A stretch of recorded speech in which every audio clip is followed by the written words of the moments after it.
Hello guys, welcome to a raids guide which is aimed at a group for 3 to 7 people. This guide can be applied to different team sizes. Obviously, I'll be talking about everything that has to be done about raids. Every room will be discussed, every aspect like scouting, inventory setups, everything will be discussed. If you are going to use this guide for much bigger groups, you can. But do keep in mind this guide is aimed for a group between 3 and 7 people. For a solo guide, I would love to tell you, Books has made an amazing guide for that. He put a lot of time and effort into that one. Please watch his guide. This guide cannot really be applied for soloing. Of course, you can get some extra tips out of it. However, this guide is not aimed for you. If you are looking for a specific piece of information, please click in the description box on the timestamp. Let's say you're looking for extra information on Tekton, click at the timestamp for Tekton. I am not able to do timestamps within this starting screen. I'm sorry, it's no longer allowed by YouTube. I'm not allowed to make annotations anymore in the beginning of a video or whatever. So that's not going to happen. For people saying make a guide based on crap gear because you're doing the entire raid in max gear, it's true. However, I am going to be discussing several lower valued gear setups as well and just adjust to whatever you have. Everything I'm doing in this guide can be done with really bad gear. It's just going to mean that your kill will take longer and you're going to need some extra supplies while killing everything. That's about it. Alright, a little bit of a disclaimer before I'm going to start talking about scouting raids. There might be a time very soon that this will not be possible. The reason being is that Jagex has been talking about removing the ability to scout due to the fact that they're going to make the raid load in bits instead of everything loads at once. I'll be displaying a picture on the screen right now which will display you 2 rotations how the raid can be made up. They can go clockwise and anti-clockwise. So let's say you see a Tekton and afterwards a Vasa. It is very likely you will get Guardians and Mystics afterwards, or just Guardians if you have a 3-way, or also Shamans if you have a 5-way dungeon. This works for anything. If you see a Mutadile at the start and then very end you see Guardians, you know you're going to get Mutadile, Shamans, Mystics, Guardians. We will just open a few raids and we will see what we will get. And this will give you an idea of how you can predict your entire raid and which can then eventually decide you whether you want to do the raid or not. So right now I can't see anything, so this might be disaster. I can only see Vanguards. If I only know one room, there's nothing I really know because this can go 4 different ways. So unfortunately, if you want to scout, this is not a raid that you can do. Again, next raid. Here we see we're starting with Vasa. This is Vasa. And later in the raid we can't see anything. So again, bummer, we don't know anything. Feels bad. So for this raid, we will be able to tell exactly what we're going to get because we can see a Mutadile and Vanguards. Well, if I am going to look in the picture, I see that this will be Mutadile, Vanguards, Vespula, and most likely Tekton. If I click down, I'll indeed see Tekton in the end. We can also see all the puzzle rooms. This is an Ice Demon, and this is a Tightrope. Now, I would love to do this raid because there's a Tightrope, but some people are very scary of Vespula, so you can be like, I'm not going to do this because there's a Vespula. But that's how you can scout this raid. We can't see the Vespula, but we do know it is in this raid. For the next one, we see that we're starting off with Guardians, the things you kill with pickaxes, and then Vasa. So I can already predict that we will have a Tekton and a Vespula afterwards. And here we have a raid with only 3 boss rooms. So you can see that this is the end. This is a Tightrope, Ice Demon, Tekton. So we will not have a Vespula. This is a 3-room dungeon. So if you want to do a really fast raid, this is probably really good because pickaxes are super easy, Vasa is super fast. Tekton can be a bit of an issue if you have a small team, but it's still really good. Ice Demon is slow, but Tightrope will make up for that. So this is a really good raid if you want to do a raid. So for scouting raids, this is a great example how scouting raids can lead to great information. As you can see, we're starting with Mages, Vanguards, and Vasa with an Ice Demon in between. And then we have a Vespula, Tightrope, and Shaman. So this is, as we call, an extended raid. Because we have 1, 2, 3, 4, 5 bosses. And we have a Tightrope.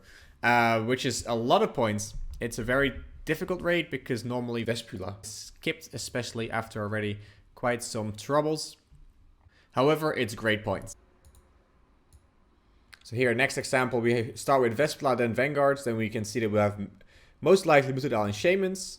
We end with Shamans, so there's a Mutadile before that. And our puzzle rooms are Crabs and a Tightrope. Hopefully this will give you a general idea how it works. So there are two different types of rotations. They can go clockwise and anti-clockwise. As long as you know two of the rooms, you will be able to tell everything about the entire raid. Sometimes you don't know for sure whether you're going to have a 3-way room or 4-way room. Sometimes you can see it, sometimes you don't. You also don't always know whether you're going to get 2 or 3 puzzle rooms. Sometimes you don't know any of the puzzle rooms. And then you just have to guess or take the items with you if you need some. Let's talk about skills required for raids. This is something that's very difficult for me to really think of because I only raided with, well, basically this account and my Iron Man. However, the higher the skills, the better, obviously. The lower your skills are, the better you will have to be at raids. I am not going to say you cannot raid with level 80 attack, strength, defense, range, and mage. Although I will tell you, you're going to have to be pretty good to not run out of supplies before Ulm. It's also going to depend on the rest of your team, obviously, and how big your team is. However, I would recommend around level 90s, maybe 85s, would do the trick to get going for the combat stats. For gear-wise, I would always recommend to at least be able to use a blowpipe and a trident, because those items are extremely powerful compared to other methods in the ranged and maged items. For melee, as long as you can use a whip, and hopefully if you have a Dragon Warhammer, you should be fine. But then again, higher the better. For skills, however, the only skills where you really need a high level, it's Herblore. Herblore 90 is amazing to have because you can make your highest overload. As you can see here, 90 is for Noxifer potions, overloads. You can make at level 75 a standard overload. It's pretty decent, but then again, the strong overload is much better. The difference between a strong overload and a normal overload is about 4 points. So if you are level 99, you will boost to 120. With a normal overload, you will boost to about 116. Of course, this is still depending on your skills. For all the other potions, you might want to get yourself to level 78. I would highly recommend it. Why? Because these are the potions that will heal you. The Circ 8s, which are brews, restore pots, and enhancement potions. Those are a little bit less important to make, but if you are in a big raid, there's not going to be many people that are going to make your potions for you. If you want someone else to make your overload, that's fine. You can ask, yo, can you make me an overload? They will do it. There's no big issue there. However, they are not going to make 10 brews and 5 restores for you because that just takes too much time.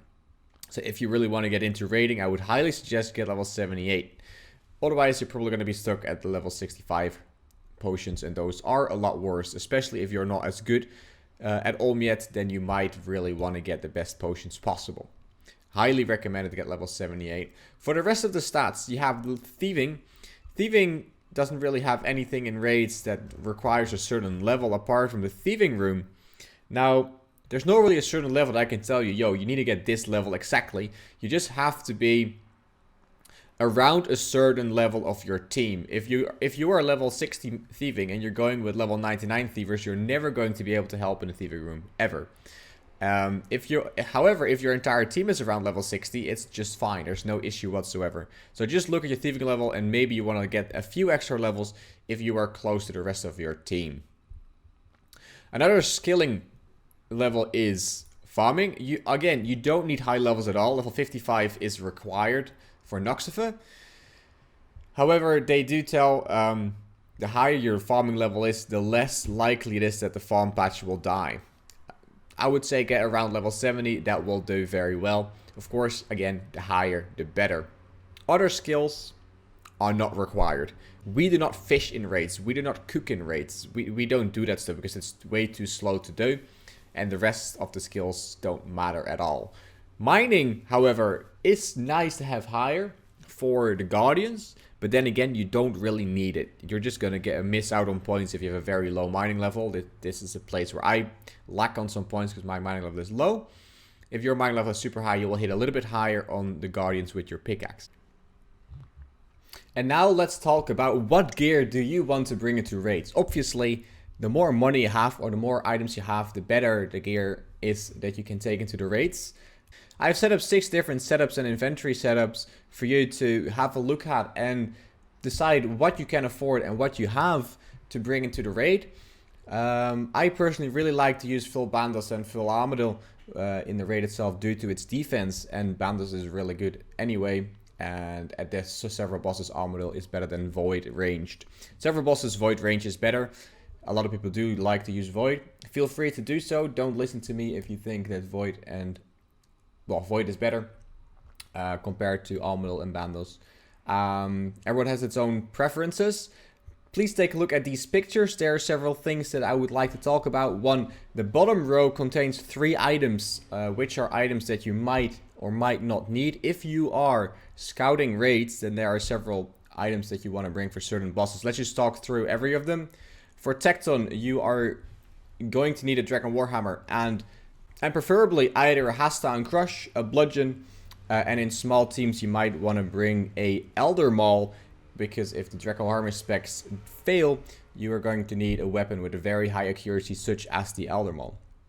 I sometimes just use a whip in a bigger team, because with a lot of Dragon Warhammer specs, it doesn't really matter what weapon you use. You just need a high hitting weapon, and a tentacle weapon does the job.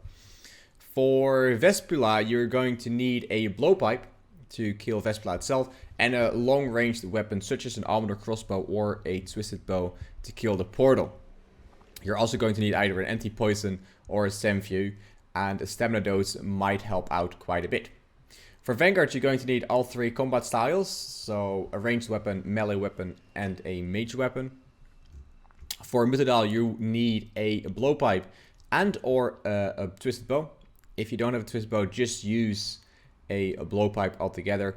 One person in your team is going to have to bring Ice Barrage in the rune pouch. Also make sure your spellbook is on the correct spellbook.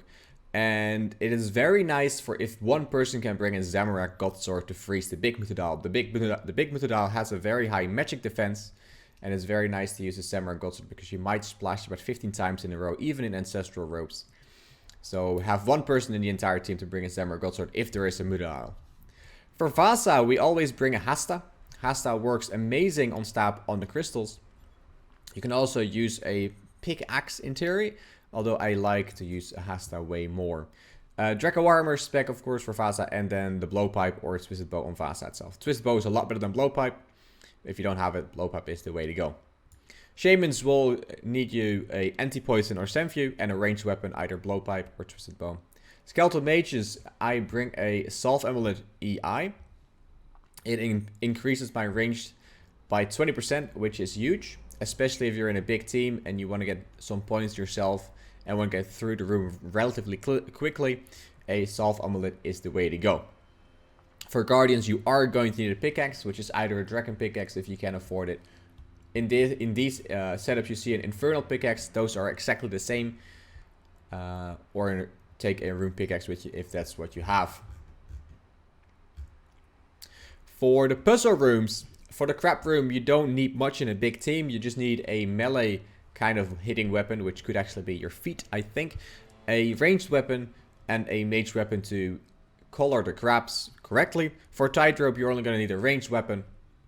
For Ice Demon, you are going to need a ranged weapon, and it might be nice to bring some axes along if you know that you're going to get an Ice Demon. If you didn't know about it and no one has an axe, then go to the scavengers to get yourself an axe and a tinderbox. If you know you have an Ice Demon, you might want to bring a tinderbox and an axe along to speed up the process a little bit. For several gear recommendations, I would highly recommend you to get an Arcane and Full Arms. I'm 100% sure that Full Arms with an Arcane and a Tormented Bracelet is better than Void and Mage. Even though after the Void buff of Magic, I'm 100% sure that Arms is better at getting the job done than Void. The big upside about Void is that it takes less inventory spaces because you have semi-max range, melee and mage in the same gear with just a switch of your helmet.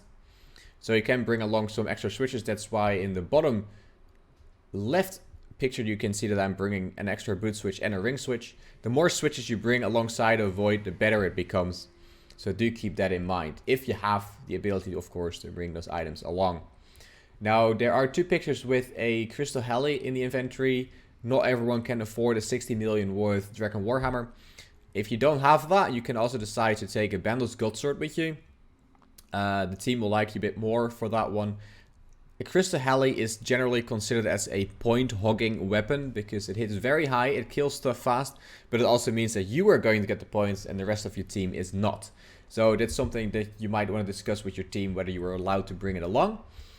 It is a very high-hitting weapon, good for Tekton after some Dragon Warhammer specs. It's really good for Ulm, but then again, you are also going to hog a lot of points. You are probably going to like that, but your team might not like it too much.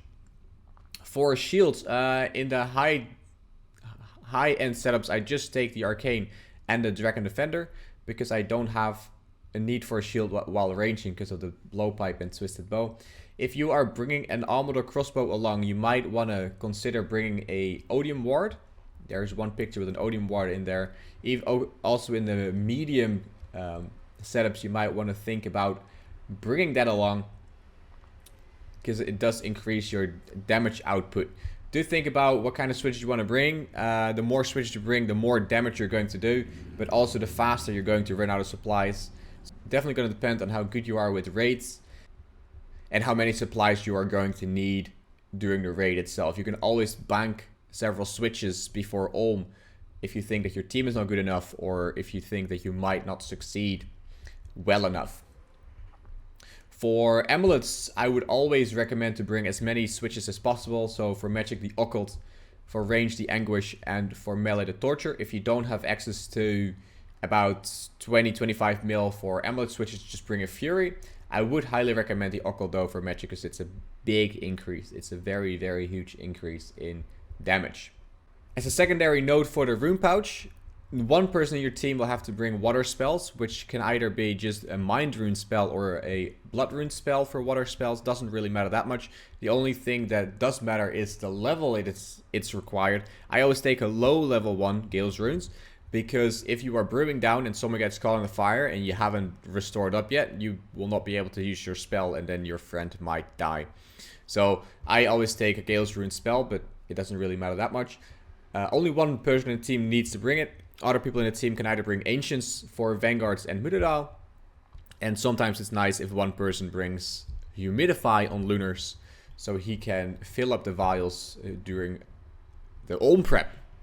If you are going to bring an armored crossbow or rune crossbow, it's a big debate whether ruby bolts or diamond bolts are better. I personally would not bring ruby bolts along because they did cap them pretty low. You can still hit pretty high on them, but it's a lot less good since the nerf. They nerfed it way back. I think diamond bolts is a better solution because you hit through the defense quite often. And another big downside of ruby bolts is that you lose hit points while the bolt is activating. Of course, if you get lucky and you activate the bolt several times in a row, you are going to do a lot of damage. But I personally like diamond bolts more. But this is a personal preference. Whether you want to take the risk of losing hit points and perhaps hit a little bit more, then take ruby bolts along. I would keep in mind that I do pretty small team raids. The smaller the team, the more likely diamond bolts are better. If you're doing masses, I would consider ruby bolts to be better because all the monsters have way more hit points and are going to need a lot more hits before the bolt is no longer capped out at the max hit. For darts in the blowpipe, I generally take dragon darts. Now, this is not always necessary. If you are going to do Vespula, I would recommend it, however, because Vespula is just really shit if you don't kill it fast enough. However, if you don't have a big bank, adamant darts will do. Rune is a nice improvement already.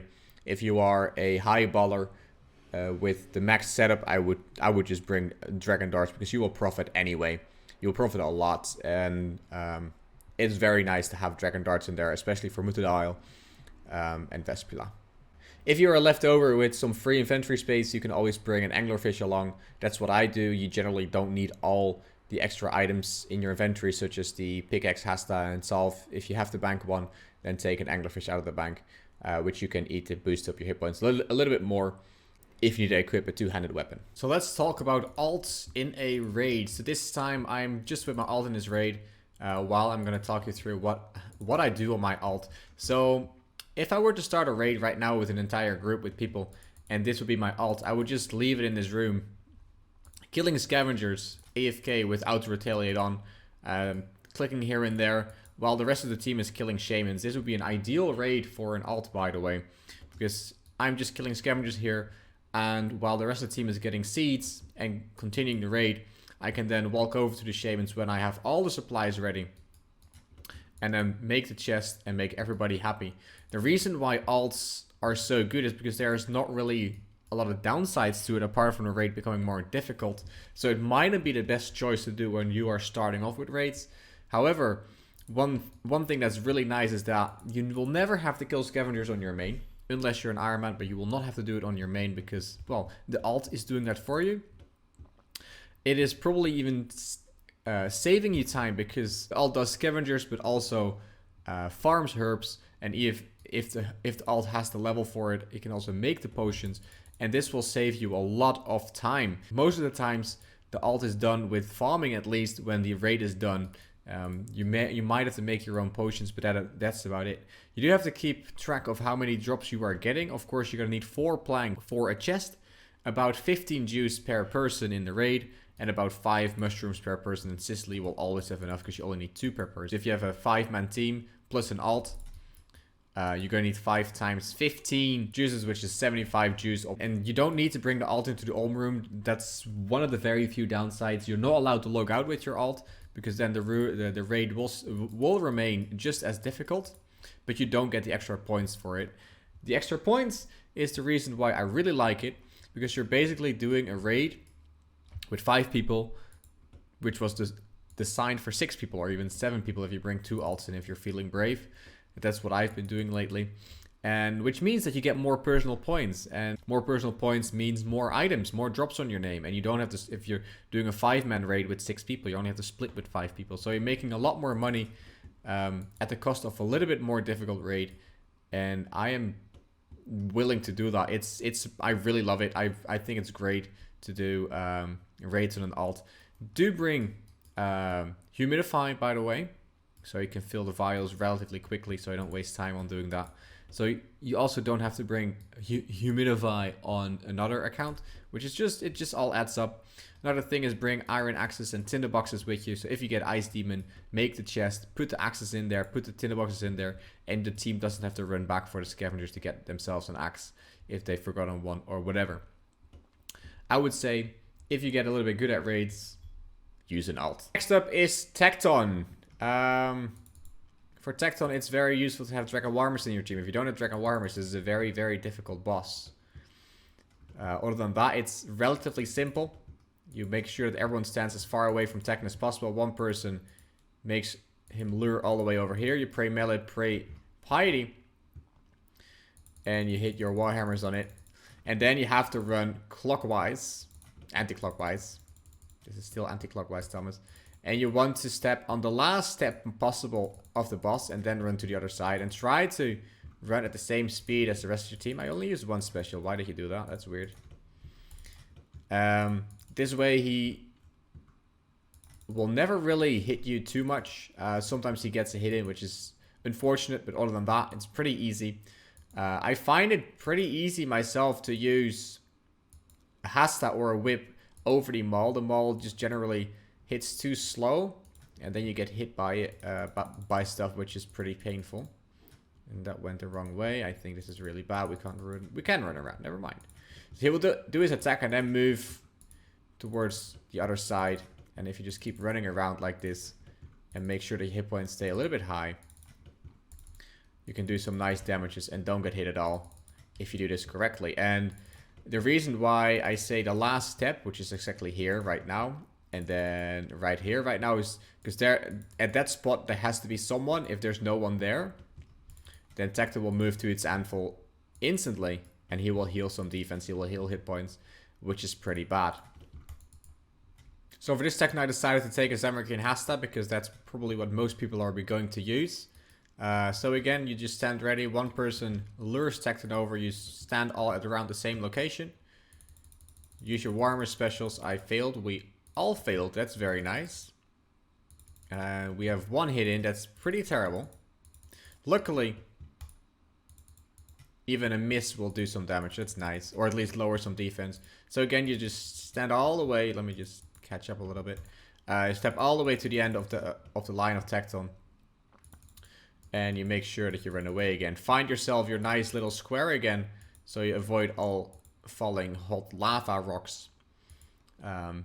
Don't try to freak out. Or just try not to freak out, that's what I meant to say.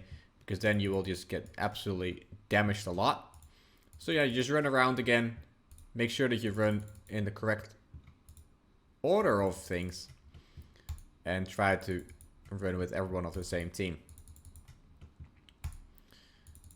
So this second is taking a little bit longer because we didn't have the luck with our Dragon Warhammer. So this would have been a kill where an Elder Maul would have been amazing. But unfortunately, I did get some damage in there. So that's nice. It's already half done. Right, so what you should never do is when you see Tekton coming at you to run away. Because what can happen is that Tekton will not be able to attack you and he will run to its anvil straight away. If that happens, he will heal up again and he will regain defense. So the last thing that you want to happen is that he cannot see you. Which is also very important why I say step onto the last step. Because if you're standing somewhere else and yeah, it can go wrong and he will just walk away and everyone in your team will be extremely stressed out about it. Because if he heals up defense and hit points, the kill can take a lot longer than you would ever want it to take. Then finish it off, pick up the overload so that it drops and you move on. So for Vasa, you want to start a kill with a very low amount of hit points. The higher the hit points you get into, the more hit points you will lose. So the two people with the lowest hit points will walk in, while the other people step away as far as possible. The moment the flames appear, they'll have to run in. The person in the middle will get damaged. And I will use one little brew and I'll probably hit like a 30 or a 6. Never mind.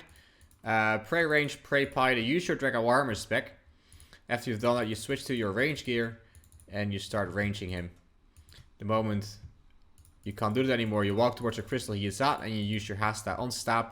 Don't forget your Hasta. Basically max melee gear. And you kill the crystal. So this first one I'm going to use. So here another Vasa kill. That last kill was almost just stand as far as possible and so you do some damage. So this kill we have an alt in the raid. Actually bow is extremely good at doing damage. You can do if you bring an alt. We didn't save the alt because you don't really need it anymore. So the alt died and we didn't lose any hit points ourselves. Use the Dragon Warhammer specialist again. I am not going to use my twisted bow this kill, so this kill will be a lot longer, which will give me the time to explain a little bit more about the boss. So when Vasa is healing from his crystal and while you are hitting the crystal, there's a certain timer going down and that timer never resets or whatever. And when it runs out, it will teleport you to the middle and you will get damaged again. So sometimes you will notice that you will run to a crystal, hit once, and Vasa suddenly runs away already. This is because not every crystal has its own timer. It just one timer ticks down. If it runs out, he will teleport you. And then the timer resets and it will basically do a new timer. So for the blowpipe method, it's the same as Ice Demon and whatever. Do a hit, step 2 steps away, and hit, step 2 steps away, etc, etc. It's very nice to learn this method. It's not difficult at all. And then kill the crystals again. If you do get teleported away, make sure that if you're the one in the middle, that you brew up a little bit. One brew though should always be enough. If you're the one not getting teleported to the middle, make sure to run towards the middle and pray mage to save your buddies from getting hit too much. The more people there are in the middle that are praying mage, the less damage they receive. So I'm going to be the one not taking any damage and they take less damage because I was also there with praying mage. This kill took a very long time because I decided to use a blowpipe and I also didn't put up my range. I did this on purpose to make this kill last a lot longer. In the end, it took really long, so maybe I should have taken a range bot. But yes, this is basically how Vasa works. If you have several twisted bows in your team or overloaded or whatever, this is a super easy boss. If you are a team full of people with just a blowpipe and maybe not even a Hasta, then this boss might just be complete horror for you. But nonetheless, it's pretty good points. The longer the boss fight takes, the more points you get. Actually, big, like, really high level teams with Twisted Bows miss out on a lot of points in this boss because you kill it in like 30 seconds. Because as you can see, we're still getting a good amount of points. Whereas if I were to use my Twisted Bow while potted, it would have already been dead and we would not get the points. So there is an upside of using a blowpipe instead of a Twisted Bow here.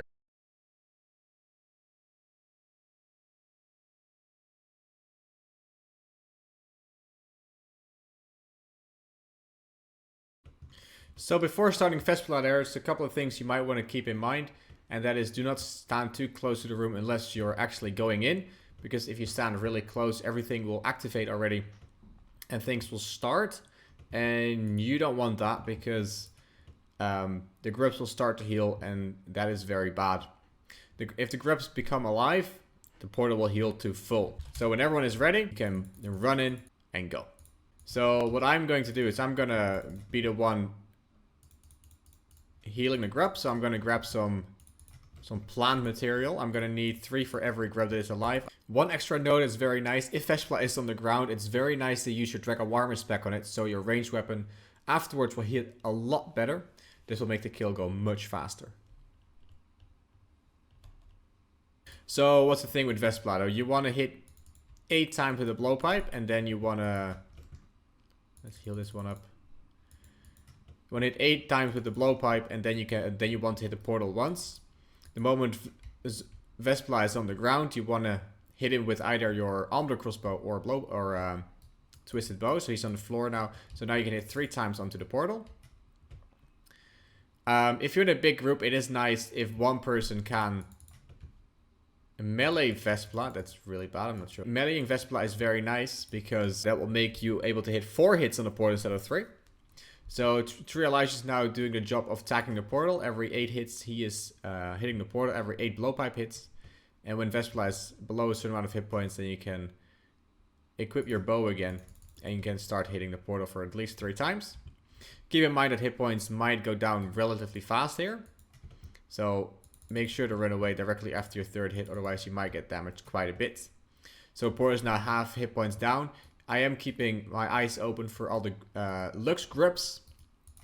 If they do suddenly get damaged because he might be too late with tagging, they might start taking damage again. I'm actually gonna brew up just a little bit, just in case. I am overloaded, so it is very easy.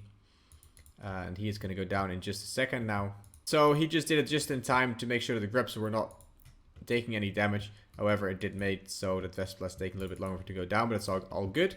So Vespula is down on the floor again, so we can hit 3 times again with our bows. You can use Rapid on your armor crossbow. You can. You do this until Vespula dies. It's relatively easy. Just need one person to do the blossoms. If that person doesn't want to do the blossoms, then you're going to have a bit of an issue. There has to be one person doing it. Because if these things become alive, the portal will heal back to full hit points. Especially in somewhat larger teams, they do die really, really fast. And you don't want that to happen. Because then you have to restart the entire kill. Which is, well, in my belief, pretty bad. I'm not sure how you guys think of that. But in my belief, that's pretty bad. Vespula on the floor again. Now we're going to finish off the portal. Hopefully. There we go. That should do it. There we go. Easy. Alright, Vanguards. Vanguards is one of the rooms a lot of people do not like. I personally don't mind them at all, especially since they made them a little bit easier. One big thing you have to keep in mind is their hit points. They are not allowed to be further than 30% away from each other. There's a major, ranger, and meleeer, and you have to fight them with the corresponding attack style in order to actually do a lot of damage on them. So this is the ranger, which has to be attacked with melee. With either a hasta or a whip or you name it. Make sure to put up, obviously. And just pay attention, pay good attention to everything that's happening. If you're on Conduit or Ospity, you will see exactly the percentage, which is nice. So the first round you are allowed to hit him up to 70%. And then look around whether everything has been hit. Generally, it's nice to run along with your Vanguard. So if you are attacking the range, you just keep running around with it. You can also decide to stand still at one spot, especially in 3-man, so it's pretty easy and just switch your gear around. very easy as well. So this one is the lowest. This one is at 80%. This one around 90. So far, so good. There's one little trick with the ranger. Let's say I have hit enough. Then I can decide to step right there. And he will not be able to hit me. He can't move. So that's very nice. But I am going to get to hitting. It's now 60%. So I now have to keep track of their hit points. They are low enough as well to continue. Do not use the Twisted Bow on the Mage Vanguard in small groups, because you will hit very high and then you will just hit too much and it will heal up. So now the Major is currently the highest hit points. I'm going to quickly help a little bit. The Major is very low. He has to like pay a little bit more attention.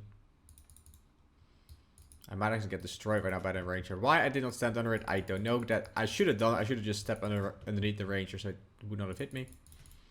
Would have been very nice. And I'm going to continue on the Ranger itself. 47%.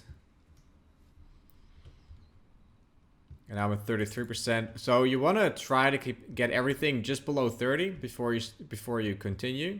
So I can hit once more. He's below 30, I think. I'm at 27%. And I think he is as well, 27. I can type it in the chat. It's very nice to keep track of everything by typing stuff in the chat. It's very useful for the rest of your friends. So I'm at 20. I'm pretty sure everything's below 30. So now we can kill it.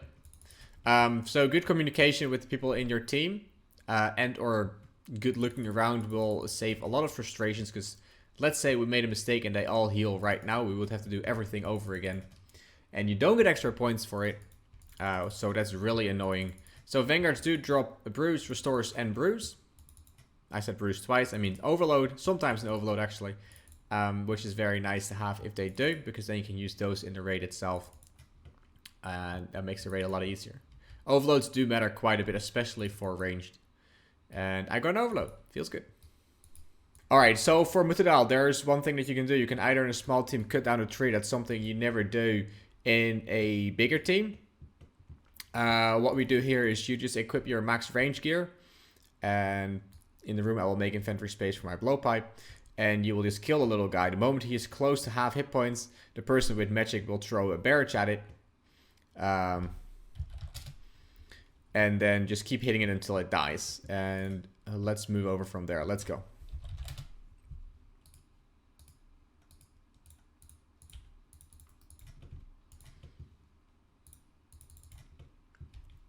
So you just use your blowpipe on this thing. It's very, very effective to use blowpipe. Its defense is almost 0. Also, his magic level is very low, so you don't want to be using your Twisted Bow. It doesn't hit very high. And then the Major freezes him. It's succeeded. He's trying to get to the tree, but he can't because he's frozen. And after a certain time, he will unfreeze, and then we can also hit him again, which is the moment that we will kill him. You can also decide to let him heal on the tree. You will cap out on more points, but the boss fight will take longer. So it's something that might not be worth it. Maybe it is worth it. Do keep in mind which room is going to be next. It is Tekton for me, so I can't use my specs. Otherwise, I would have used blow-up specs to heal up. Stand in this corner with everyone. Use your Twisted Bow or your blowpipe. And kill the big Mutadile. The moment he reaches lower hit points, the person with the Samurai Godsword should run into it, as he is doing, and it failed. So that didn't work very well. He's going to heal up now, which is not bad because we will just get more points. And he will just get over here again. It's nice to run a little bit further out, so he will be dragged into, well, further away from the tree. Didn't work. So he will heal up even more now, which is fine because we get more points. And he should probably try to freeze it again, which did succeed. So this time we will just keep hitting it and then it will die. Easily done. Make sure to eat up. He hits very high. Don't get meleeed. If you do get meleeed, he can hit very, very high, especially in bigger teams. Easily 80s or 90s. So either pray melee when you're walking past him, or try to run away as fast as possible. They drop overloads, which is very nice to have.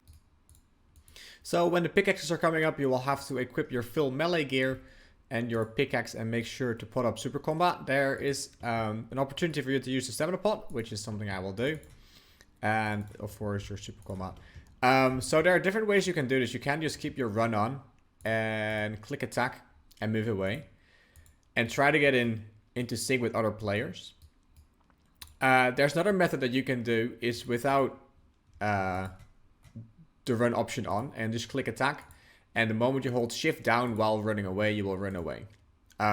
This method will use a lot less run energy, which is very nice, especially if you don't want to use staminas. This is generally not what people always do. They just keep their run on because it's a lot easier. It's a lot less click intense. You don't have to hold shift down or control down every time when you want to attack it.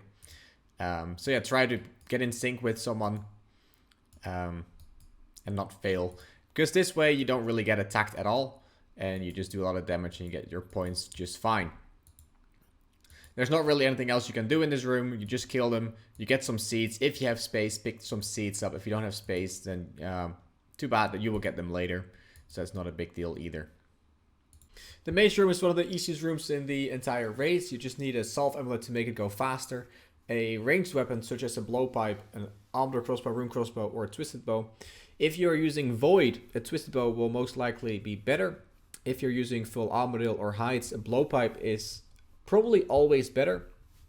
On very small teams, the blowpipe is in any gear better. In somewhat bigger teams, the twisted bow becomes better. In this room, it's nice to make sure that you are attacking one mage with the entire team, just so you don't waste too many hit points by having more mages on you.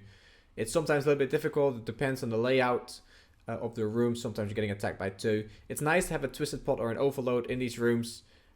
Mages give decent points, they give seeds, so it's a decent room after all. So for Shamans, there are a few little tips that might be nice. One is try to not have everything attack you. 2, try to stand at corners and walls and whatnot so they don't jump. Jumping doesn't look that bad, however, if they are in the air, you can't really do any damage on them. So that's pretty bad. You can, however, use the jumping to make sure that you can safe spot them. There are corners that you can safe spot him in. If he jumps, like if I stand here and I want him to jump on me, I can then run this way and he will be safe spotted. So those are little things that you could do. Run away from the purple guys. Obviously, they hit you every now and then. It's not very nice. Run away from the poison splats. They are very wide. It's very easy for them to hit you. It's very annoying. Not much you can do about it if it does hit you, if it's in your path. Yeah, this room is very easy in a small team. It becomes one big cluster mess. In a bigger team, just focus, try to run around a little bit, and if you are using a blowpipe, then you're the one being really close. Just do the same as Ice Demon and Vasa. Just hit and run, hit and run, hit and run, and keep doing the same until everything dies. It should all be difficult. But people have died many times in this room, so be aware. Alright, Ice Demon is depending on how many players you are doing a raid with. Normally, if you are below 7, lighting all braziers is more than enough. Lighting all braziers is more than enough. One basic rule you'll have to learn is never use any different amount of logs than 25. Always 25 or more. So in this case, we are with 4 people. We only really need, or actually 5, we only really need to light 3 braziers, so that's 75 kindling. But you can also play it safe and get a little bit of extra points by chopping 25 each, or at least with us 4, 25 each, so 100 kindling, and lighting all 4 at the same time with 25 kindling. That way it can never fail. If you have a bigger team than 7, you might need more kindling. It goes up a lot if you have more than 15 people in the raid or whatever. Then there's this basic rule: never refuel, never ever. When a brazier is lit, don't touch it until it goes out again, and only relight it with 25 kindling or more, never with less. That's just the best way to do it. That will eat away the most hit points of the Ice Demon. Other than that, not much to tell you about the kindling itself. So if you're doing a duo or 3-man, 50 kindling in theory is enough if you do 2 braziers. However, if you have a little bit extra people in the team, it's not that much time waste to get a little bit extra kindling, because you do get quite a decent amount of points from it. So it is beneficial to get the kindling. So when everyone is ready to light, you start lighting it. If you only have 1 tinderbox, you make sure to pass around to 1 tinderbox you have. Light all of the braziers that you're going to lit. We decided to only do 3 because he has been busy making potions to save time later on, which is nice. He's making all the overloads and brews. That's nice. I can actually grab one of those brews, guy. I'm absolutely out. Thank you, mate. So for Ice Demon, it's dependent on which bosses you have after him. We don't have anything after it. We have Ulm after it. So we can use at least one Dragon Warhammer spec. If you have Tekton after it, do not use any specials because you're going to need all of them at Tekton. If you got Vasa after it, only use one of them.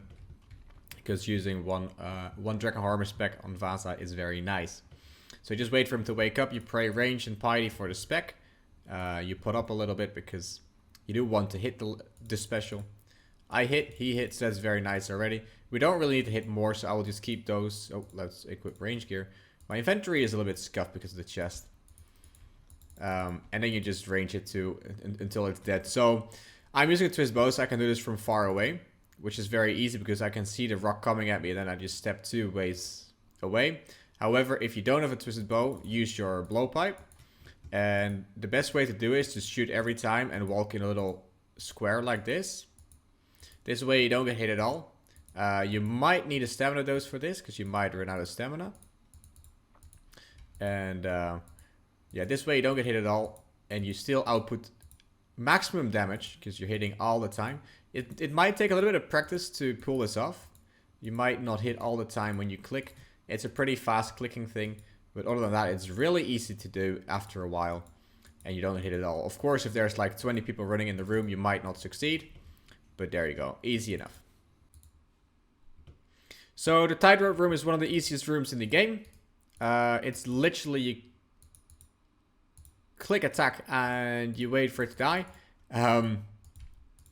You should try to pile one monster with everyone, just so you don't lose too many hit points overall. The mages don't hit too high. The rangers absolutely wreck your ass. So make sure to not die to that.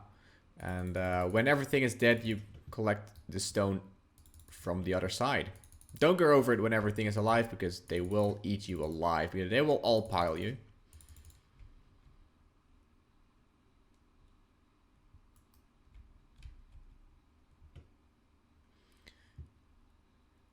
And if you're running low on hit points, or if you want to hide away from the big attacks of the rangers, you can step behind this little plant, the shadow root.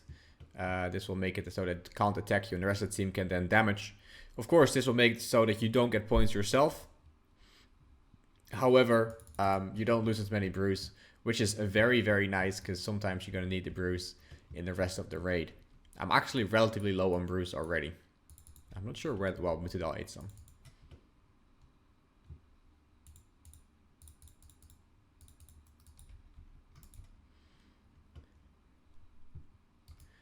So then one person, or everyone, goes over the rope. You get your keystone. And you get back over it. You only need one. You don't need more than one. And then you can open the door. If you had dropped anything, make sure to pick it up. So Thieving room is one of the most easiest rooms in the game, and also one of the most boring ones. If there's a chest already, then you bank several items in the chest for some inventory space, and you just start thieving the chest and get some grubs. It's dependent on team size how many grubs you are going to need. In a solo and duo, it's around 30-35. The more people there are, the more you're going to need. Generally, I would say about between 15 and 20 per person, but this is heavily dependent on the amount of people.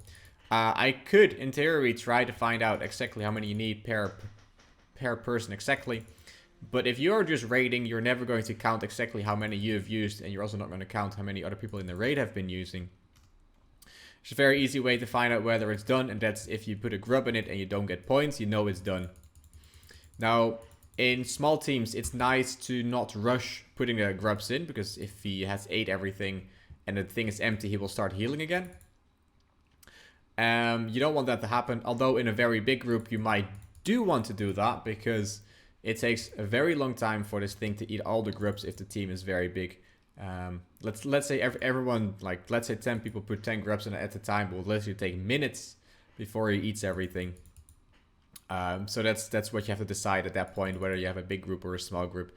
As a small group, you might want to wait a little bit, just make sure everyone has like half an inventory or almost half an inventory, so you use it all at once, and then get a few extras. So there's one chest in the room with bats. It is very nice to find that, because if you use these bats, you will get extra points. Food is an extra thing that will give you points, which is nice, because points is everything in the end. You want to have points for loot. So that's basically the room. If your inventory is full, you use the grubs on the thing. And you do it until this health bar is all the way full or empty, depending how you see it.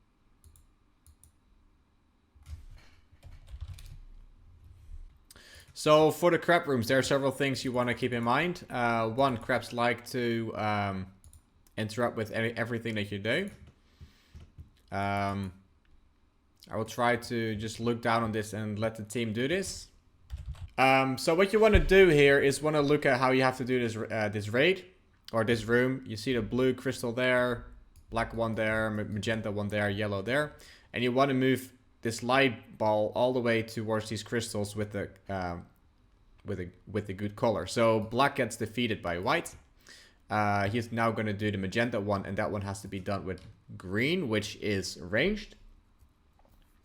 He's going to make this one green, as you see, and going to move it over to the magenta crystal. Then he's going to move all the way over there, which is in line with the yellow crystal. The moment that one gets attacked, there we go. A new orb will appear. This room is pretty easy because these two people can just stand still here, which is very easy. And he will make that one blue. And the blue ball will defeat the yellow crystal.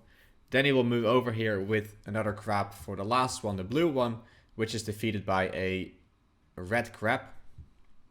Or the red light orb. So we can make this one red.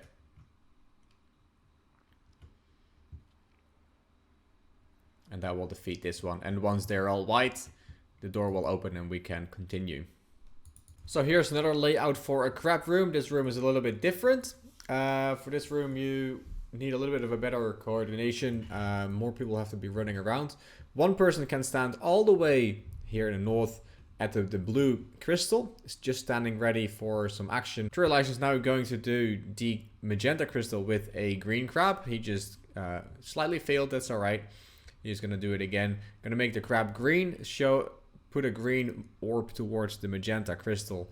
And then we can continue on with the rest of everything. He's going to get out of the way for me. I'm standing ready with a white crab or a normal crab to defeat the black one. And then I'm going to step one step aside. And I'm going to make it red. Or at least I tried to make it red. I didn't do it in time. So my buddy will have to do it.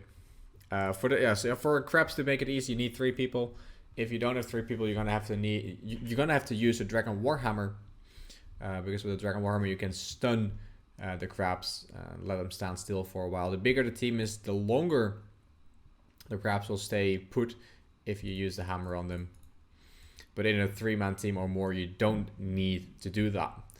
So here, you need to bounce it all the way around and into the yellow one, and done. If there was no alt in the raid that has made all the potions for you, you'll have to do it yourself, which is most of the times the case. I always just dump everything that I have in the chest, so I have all the inventory space, which is always very nice. I get myself 5 mushrooms, 2 Sicily, and 13 juices, which is generally enough for me. I grab my tools and I fill my inventory, but 4 spaces with vials. And I grab all the herbs that I need. I need 3 gulpers. I need 1 Nuxtiva, and then I need a bunch of Butchus. And my inventory should be complete after I got everything. So now I'm just making the last potions, and then I will just have to take my gear from the chest, and then we are ready to go. So for Olm, keep in mind that the person with the water spells has its water spells ready, because you are going to need it. If you don't bring it, you might just make someone die, because the flames hit about 70s. What I always do is I drop 2 brews on the floor and I grab 2 extras, because I'll be using those before I go in.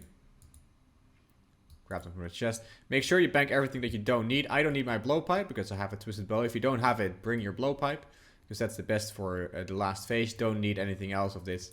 And then you stand ready on your brews to go.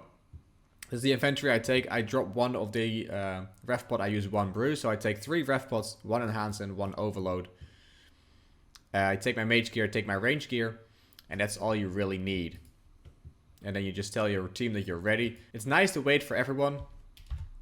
So nobody misses out on points or anything. So everybody's spotting up now. And drink your brews. Drink your restore so you're full prayer as well. And you're ready to go. So what you always want to do is use the Draco Warmer Special right off the bat. So the hand's defense is a lot lower. There's a lot of things going on at the same time at Olm. So it's going to be difficult to explain everything. So I'm just going to go for this first kill to explain the phases. So this is an acid phase. It's one of the easier phases. The most annoying thing is what he has right now is an acid trail. If you get it on you, you just have to walk around. Try to walk instead of run, because otherwise you will fill the entire room, and especially in somewhat bigger teams it's really annoying. When it stops, you can just stand still again. Another thing with acid is that it poisons you, which is not bad at all. So now we have Crystal Phase.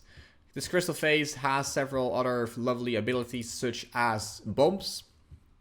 It will put crystal bombs down. You don't want to be standing near them, because they can hit up to very, very high. I think max of this is 60.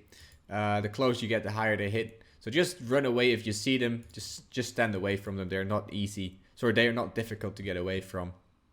Another attack is a bit the same as the acid trail. Crystals will fall from the sky and you'll have to move every 2 game ticks. AKA just walk around while attacking the mage hand. That's probably the easiest thing to do. So in the bottom part you will see that my buddy is now getting the crystal treatment. He is now being attacked by crystals falling down on him. He just has to walk around. It's not that difficult to avoid. Just make sure you move at least every 2 game ticks. Not difficult. So now we have the flame phase. There are several things going on in the flame phase. The flame phase is the most difficult one, or the most annoying one. One of the things that's very important is the burn, which will be displayed here. The burn is something similar to an attack that was known by Nex. If you stand next to someone while you are burning, you will burn him as well. The burn will lower your stats, lower your prayer. So it's not nice to be burned. In very large groups, it might be very difficult to get the burn away from you. As you just see, Carrie just got burned. All you have to do is make sure that you stand alone and don't move too much so you don't run into people. If you get portals, then try to time it correctly so you will run into the person with the portal after you see the burn above your head. Another attack is the flames attack, which will generate a big wall of flames, and you have to free your buddy from it. Well, that's my task in this raid. As you can see, I have to open a gap in the wall for him to get out. If you don't do that, he will be hit between 60 and 70 damage. It is a very powerful attack. You don't want to get hit by that. So make sure that you do free your friend out of it. It's very important to have at least someone in the team with water spells for this exact reason. So there are several other attacks going on that Olm is doing himself. One attack is the auto attacks, which are the small blobs and the big blobs. The small ones are range attacks and the big ones are magic attacks. You just saw a range and a mage attack back to back. He always does the same attack sometimes in a row, or at least that's what he is supposed to do. Sometimes he loves to keep switching. But if you do see a ranged attack, protect from range and protect from mage the moment you see him switching his attack. Another attack are these large crystals on the floor, which you'll have to avoid when you're still learning raids. The best way to do this is just by paying attention. When they appear on the floor, try to move away fast as possible. An easy way to make sure that you don't get attacked by this is by juggling the head. If you're moving back and forth, as I and RuneShield were doing right here, every time when Olm moves his head, you will never ever get hit by those crystals, because the moment the crystals want to hit you, you are already walked away from that spot, which is very nice. Always when the mage hand dies, pile the melee hand with everyone. Try to not get hit by the lightning strikes. Lightning strikes and the crystals always alternate between each other. So a few seconds after the lightning has struck, there will be a crystal attack. And also after a crystal attack, a little bit longer afterwards, there will be a lightning attack. They always alternate between each other, and they can only happen when the melee hand is attackable. So let's say you're fighting the mage hand and the melee hand retracts itself, they will not appear. So what I do with these falling crystals is I stand at the side of something and I just watch if something comes, and if it does, I step 2 steps away. I also want to make sure that I heal up in this part and get some extra prayer. Get ready with your Draco Warhammer again and spec it. If you are the person meleeing the melee hand while the rest of the team is using mage, make sure to stand at a certain line, exactly this line where I'm standing right now, or where I'm going back to.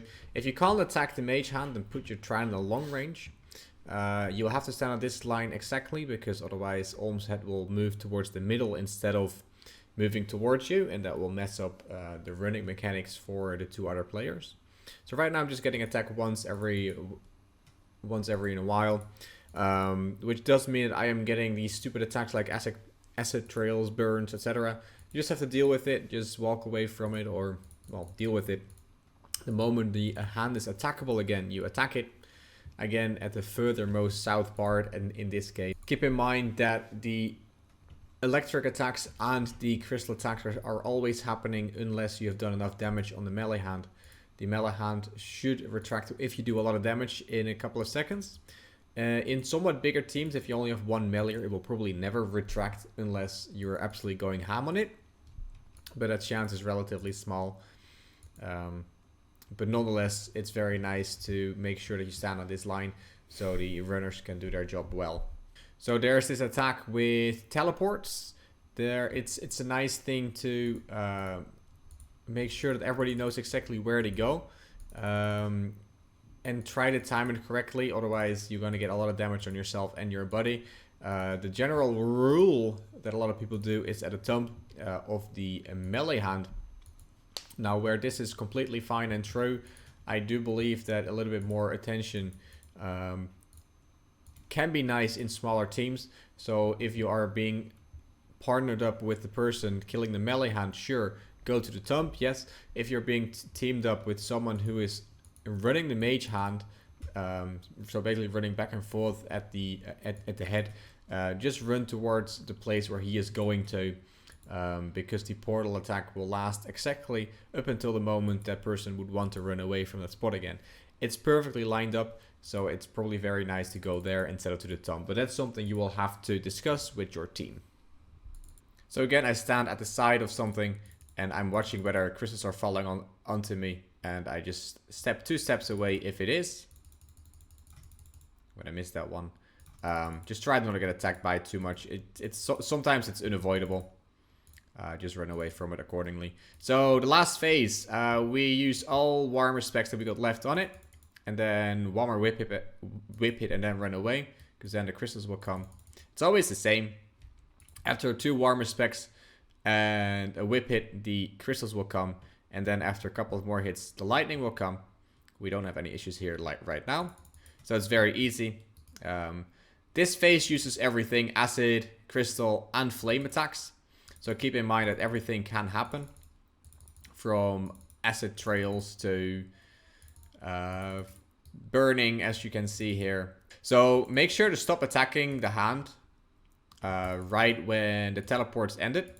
As you saw, the teleport had no effect at the moment. You can do 1 more hit on the melee hand, and then you have to stop doing that. The moment the crystals appear on the floor is the moment that you can start attacking the melee hand again, because he was in a healing phase before that. You don't want to be hitting the melee hand because you'll just heal it, and you don't really get extra points for that. It's unfortunate, but the points are kept pretty strictly in this room. And you have to make sure that you don't kill the melee hand too fast at all. It can happen in a bigger team that you kill the melee hand super quickly, like even before the teleports arrive, that you would have already killed it. You don't want to do that because you're going to have to kill the melee and the mage hand around the same time. So right now he is just doing some extra little damages on it and waiting for us to finish off the mage hand, and then he can kill it as well. Make sure to heal up a little bit around this time, because you want to be doing a lot of damage when the hands die. The head is worth a lot of points. So right now they're both very low hit points, so we are both safe to barge in and kill it. And the melee hand is about to die. The mage hand just died, so I'm going to switch gear real quick and do 1 less damage on the melee hand. Switch to my range gear. Turn on my rigger or eagle eye if you don't have it, and you just start attacking. What I really like to do is just stand in the corner here. Keep in mind that he still uses his auto attacks, which can change every time. And just keep in mind that he will drop crystals on your face the entire time. So just click attack every time, and when you see crystal falling near you, just step 2 steps away. Or try to step somewhere where there's no crystal falling. Well, I am the person responsible for freeing people out of big firestorms, so I do have to keep my eyes open over the entire room, which is sometimes a little bit difficult.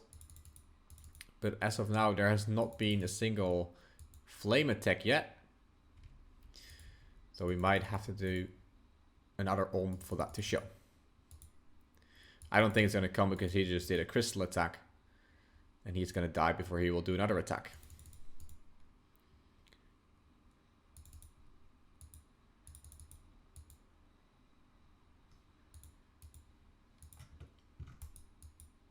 Easy. So now for the last section of this guide, drops and raids itself. So there are a lot of items that you can get from raids, such as ores and pure essence, arrows, etc. We are not going to discuss that too much.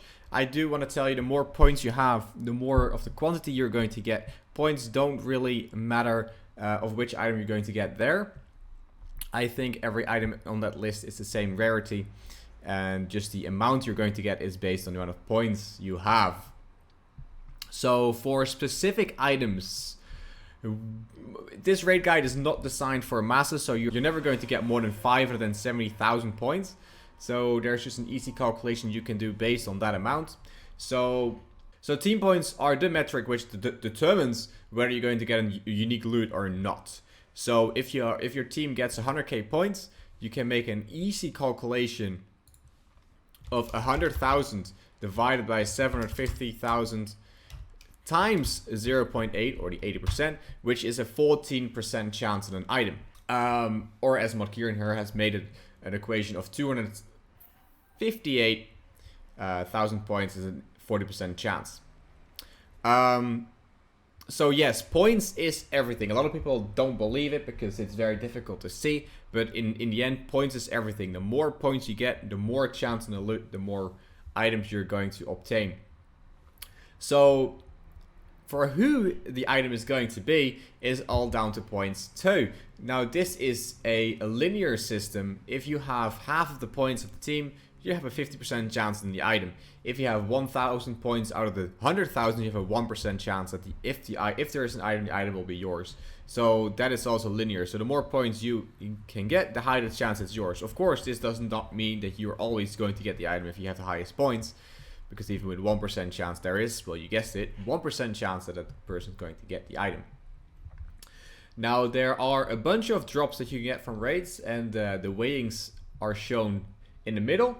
As you can see, the Prayer Scrolls, Rigor, and Augury are very common, which is not weird because you see those all the time. And the rest are really uncommon. Elder Maul, Kodai Wand, and Twisted Bow are the most rare. And then you have D-Claws and the Ancestrals with the Bulwark. And then the Bow and Buckler. And then the Dragon items are the most common after that. So based on this table, you could calculate how much money a point in raids is worth. Although since GPs are always changing and it doesn't really add too much value to a guide, I am not going to do that. But I did want to put this in here for people that had no idea that this existed. This comes from Modkieran's Twitter. If you want to check that out, he has a lot of these kind of pictures, which is nice to know. Thank you very much for watching. Hopefully you guys were informed in this guide. It was a very long guide. If you sat through the entire thing, then you must now be a master.